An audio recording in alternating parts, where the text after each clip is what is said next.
Greater Hyderabad नगर निगम चुनाव की counting जारी है। अब तक के नतीजों में किसी को बहुमत मिलता नहीं दिख रहा है, लेकिन अभी तक की काउंटिंग में बीजेपी दूसरी बड़ी पार्टी बनकर उभरती दिख रही है। पिछले चुनाव में 4 सीटें हासिल करने वाली बीजेपी 50 के करीब पहुंचती दिख रही है, जबकि ओवैसी की पार्टी AIMIM को 1 सीट का नुकसान होता दिख रहा है। वहीं सत्ताधारी TRS को सबसे ज्यादा नुकसान हुआ है। KCR की पार्टी को करीब 55 सीटें मिलती दिख रही हैं। हालांकि शुरुआती रुझानों में TRS ने काफी बढ़त बनाई हुई थी, लेकिन बाद में जाकर पिछड़ गई। लेकिन ये नतीजे बीजेपी में जोश भरने वाले हैं।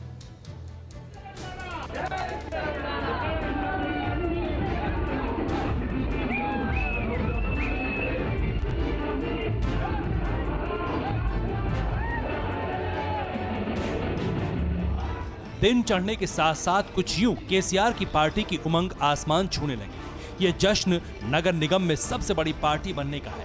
हैदराबाद के नए निजाम की गद्दी पर बैठने की उम्मीद का है। ये उत्सव मोतियों के शहर की सत्ता पर स्थापित होने की आस का है। TRS की तरह ओवैसी की देहरी पर भी यूं जश्न मन रहे हैं, पटाखे फट रहे हैं, ढोल नगाड़े बज रहे हैं, लेकिन चार मीनार के शहर में सबसे बड़ी बाजीगर बनी है बीजेपी, जिसने सत्ता से दूर रहकर भी स्थानीय सियासत में सफलता की नई कहानी लिखी है।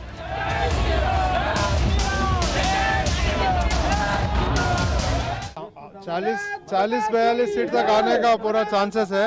हम लोग 40 या 42 सीट पे जीत जाएंगे और वही टारगेट था, वही एक्सपेक्टेशन था कि हम 40 सीट तक हम लोग कैसे भी मैनेज कर लेंगे। पिछले नगर निगम चुनाव में 4 सीटें जीतने वाली बीजेपी को करीब 10 गुना ज्यादा फायदा होता दिख रहा है। नगर निगम चुनाव में कामयाबी की सीढ़ी चढ़ने वाली बीजेपी के सर्वोच्च नेताओं ने ओवैसी के आंगन में बेहिसाब मेहनत की थी। भगवा पार्टी ने पूरी ताकत झोंक दी थी। दुनिया की सबसे बड़ी पार्टी ने शहर के सरदार के चुनाव में तमाम बड़े नेताओं को उतार दिया।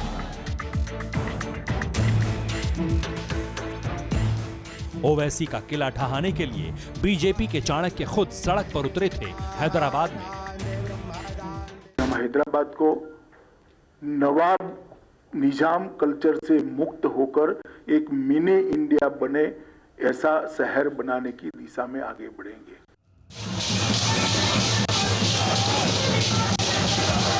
अमित शाह से पहले JP नड्डा पहुंचे थे, और पहुंचे थे वो योगी आदित्यनाथ जो मौजूदा सियासत में हिंदुत्व के सबसे बड़े चेहरे हैं। योगी आदित्यनाथ ने हैदराबाद का नाम बदलने का ऐलान कर वोटों की गोलबंदी करने की पूरी कोशिश की। अगर फैजाबाद अयोध्या हो सकता है,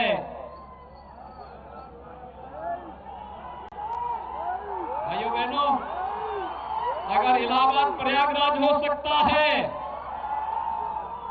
तो हैदराबाद भी भाग्यनगर फिर से बन सकता है। और उसी भाग्यनगर के भाग्य को बनाने के लिए चुनाव है।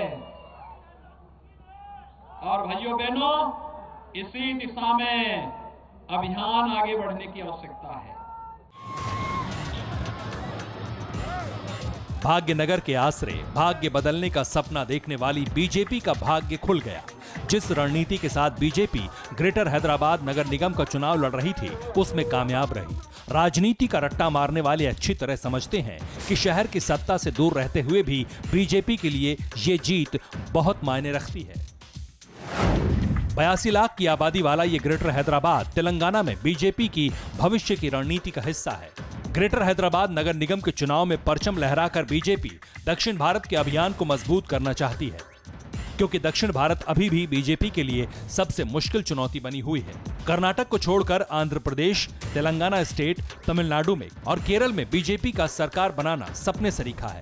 अपने दम पर बीजेपी खास प्रभाव नहीं छोड़ सकी। चुनाव में अन्य दलों के साथ गठबंधन करके ही बीजेपी कुछ सीटों पर जीत दर्ज कर पाती है। यही वजह है कि हैदराबाद नगर निगम की गिनती बढ़ने से बीजेपी को यहां दक्षिण के किले में बड़ी उम्मीद की जीत दिख रही है, खासकर तेलंगाना में, जहां 3 बरस बाद चुनाव होना है। ऐसा इसलिए क्योंकि ग्रेटर हैदराबाद नगर निगम 4 जिलों तक फैला है। पूरे इलाके में 24 विधानसभा क्षेत्र शामिल हैं। ग्रेटर हैदराबाद नगर निगम में तेलंगाना की 5 लोकसभा सीटें आती। पहली बार 2019 लोकसभा चुनाव में तेलंगाना की 4 सीटों पर बीजेपी ने जीत हासिल की। उसके बाद इस साल दोबारा विधानसभा क्षेत्र में उपचुनाव में जीत से बीजेपी का हौसला बढ़ा और फिर बीजेपी ने हैदराबाद नगर निगम चुनाव में पूरी ताकत झोंककर दक्षिण के दुर्ग में नया दरवाजा खोलने के लिए एक कदम और आगे बढ़ा दिया। Bureau report, TV9 Bharatvarsh. News top 9 रोज सुबह 7 बजे और शाम 7 बजे सिर्फ TV9 भारतवर्ष पर।